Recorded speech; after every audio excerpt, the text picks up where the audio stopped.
Hey there everybody, and welcome to the channel. I'm your host, Puborama, and in today's video, we are going to be taking a look at the Weaponized Tampa, one of the coolest weaponized vehicles available in Grand Theft Auto Online. We can see it on Warstock Cash and Carry for the trade price of $1.6 million if you complete the operation missions, or you can do what I'm going to do and purchase it for $2.1 million. Not only is it a $2 million price tag just to get the Weaponized Tampa, but then there's a lot of weapon upgrades, which are probably going to drop you quite a bit more. I would say fully upgraded, you're going to be looking at around $3.5 to $4 million of damages when it comes to the Tampa. Before you even plan on purchasing the Weaponized Tampa, make sure you have all of your bunker research unlocked, because a lot of the weapons, especially the most important ones, for example, the dual remote minigun, the rear firing mortar, the front missiles, basically everything that you're going to want to actually put on your Weaponized Tampa is going to have to be unlocked through research in your bunker. So that is something you should keep in mind. It's really unfortunate that it is kind of locked behind something that does take either a lot of money or time to finish, but that's just how it is. This is what an unupgraded Weaponized Tampa is going to look like. It's pretty lame, I'm not gonna lie. I remember when the gun running update came out, and there were so many YouTube videos out there showcasing what this vehicle fully upgraded looked like. And I was like, wow, I want to get that, and then I didn't realize bunker research was a thing, purchased the Weaponized Tampa, and this is what I was stuck with for a solid month trying to finish my bunker research and get all of the upgrades. So, yeah, pretty unfortunate. Make sure, again, you have all of the upgrades.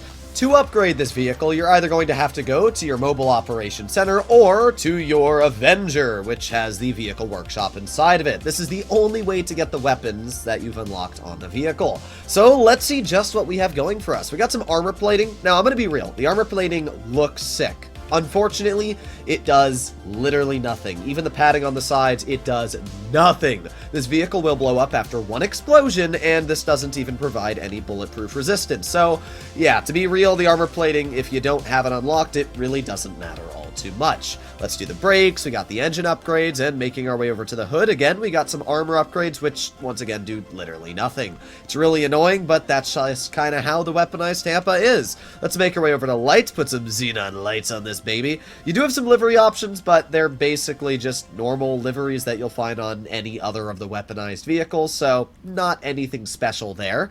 And if we make our way over, we have proximity mines. These are massive. The fact that you could put explosive proximity mines on this vehicle, it basically drives like a normal car but drops explosive mines, pretty dang insane, not gonna lie. So that's the first weapon, and it's a pretty insane one at that.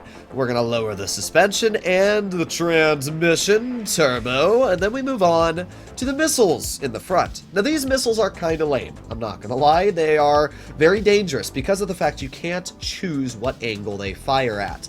The problem with that is, first of all, they're not homing, which means, let's say there's an oppressor in front of you, yeah, good luck, you're not going to be hitting that person. But not only that, the bigger problem is that if you ever drive on a little pothole or something that sends the front of your car down, these missiles are going to hit the ground in front of you, and because this car can't survive any explosions, they're going to blow yourself up. I've had this happen quite a bit. So the missiles are kind of sus, I'm not going to lie, be a little careful. We got the rear firing mortars, which are pretty cool. These are actually pretty safe to use. The only problem with rear firing mortars is that you have mines that you can drop, which kind of defeat the purpose of these, but they're still kind of cool to mess around with. And finally, we have the best weapon for last, the minigun. The dual remote minigun is by far one of the most dangerous weapons available in the game. Unfortunately, it's mounted on a vehicle that can't survive many explosions, but wow, is it deadly if you can use it correct. Now, we're going to put some off-road rims on this vehicle because I think that's going to be quite nice if we're trying to do any off-road and dirty deeds with the car. Let's do limo tinted windows, and there you have it. That is our Weaponized Tampa fully upgraded. Let me go get the paint job done and let's see what it looks like. And here we have it, the fully upgraded Weaponized Tampa. I decided to go with the Galaxy livery and pair that with a midnight blue, and this looks really, really good. I might actually end up taking off the armor plates around the vehicle because I think it's going to look better, especially with the paint job I picked. But overall, I think the Weaponized Tampa is an incredibly cool looking vehicle, and it's definitely one of the most menacing looking cars available in the game. Now that we're done upgrading the vehicle, let's actually take a look at how dangerous these weapons are. Starting off, we have the missiles. Now, these are just like any other homing missile, so if you hit a car with them, they're going to blow up that vehicle. They're also very easily spammed, as you can see. You can just hold the fire button and it will keep shooting the missiles over and over and over. They are quite devastating. As I said, if they hit anything that can be blown up, they will blow it up. The only problem is that, as I said before, you can't control where they shoot. So if I look over to the right or the left, it's not going to do anything. They're just going to go in a straight line. It can be very sus when you're driving fast if these missiles do have a chance of blowing you up. After the missiles, we have the dual minigun. Now, this minigun is insane. You can see it follows you wherever you look, which makes it very easy to use. And it blows up even a fully armored car pretty dang fast, as you can see.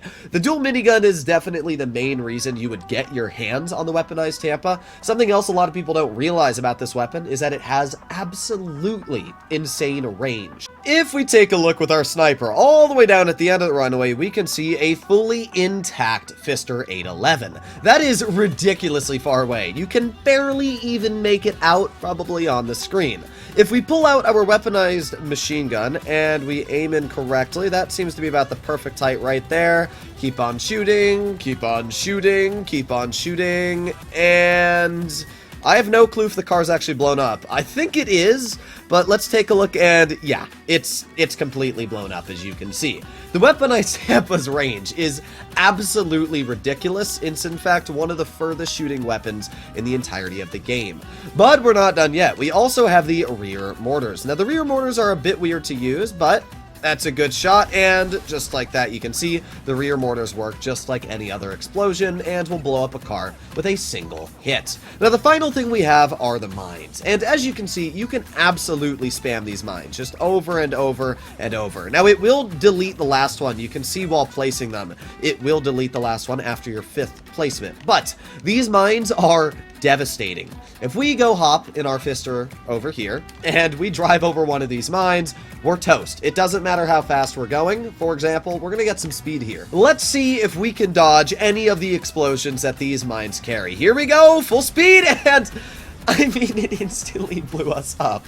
It is insane how dangerous the proximity mines are. But essentially, anybody on ground trying to chase you is not only going to be chasing a decently fast muscle car, but also is going to be dealing with proximity mines and rear mortars, plus the fact that the thing's got a remote minigun. You just don't mess with the weaponized Tampa when it comes to ground engagements. The final test we'll be performing in today's video is the handling test. As you can see in front of you, we've got a pretty curvy road in front of us. It's got some uphill areas, some downhill areas, and it's just a really good way in general to get a feel for how your car is going to be driving in everyday use in an online session. One thing I can say I like about the weaponized Tampa is that it's basically just a normal car with weapons thrown on the roof, which means it's not nearly as bad to handle or drive as a lot of the arena war vehicles or other cars that sacrifice their handling to gain that armor. Now, to be fair, it's not good on handling. I'm not going to say it's good at all, but it's actually better than the normal Tampa variant on not only lap time, but also top speed, going at 112.5 miles per hour. So actually not all too bad. But you can definitely see this car is a bit wonky while driving. It tries to lose grip on a lot of corners, and that's not necessarily something that I would say is good. But it has decent acceleration, and it's not the worst. So now we arrive at the downhill gradient, and this is where the car is going to be probably sus. Oh yeah, you can definitely see it just spins its tires all day around these corners. Again, tire spin here.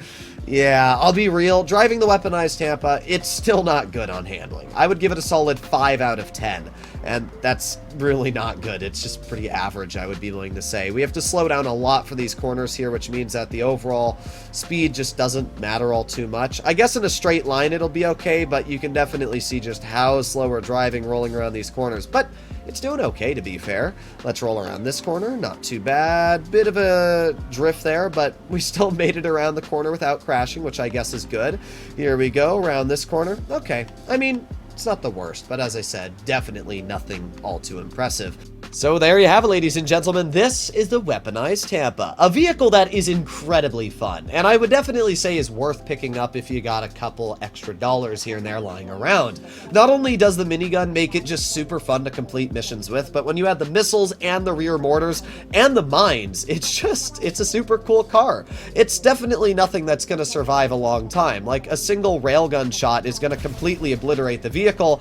Anybody on foot can just pull out the railgun and blow you up. Not only that, they can pull out the explosive shotgun. So it's a bit unfortunate how quickly you can take out a weaponized Tampa. And that's without even counting air targets. You know, the Raiju and obviously homing missiles are just gonna demolish this thing. But you're not getting the Tampa to win 1v1 duels and increase your KDR. You're pulling out the weaponized Tampa to have fun and complete some missions maybe with some friends. Hopefully you enjoyed today's video, and I'll see you all in the next one. Bye-bye.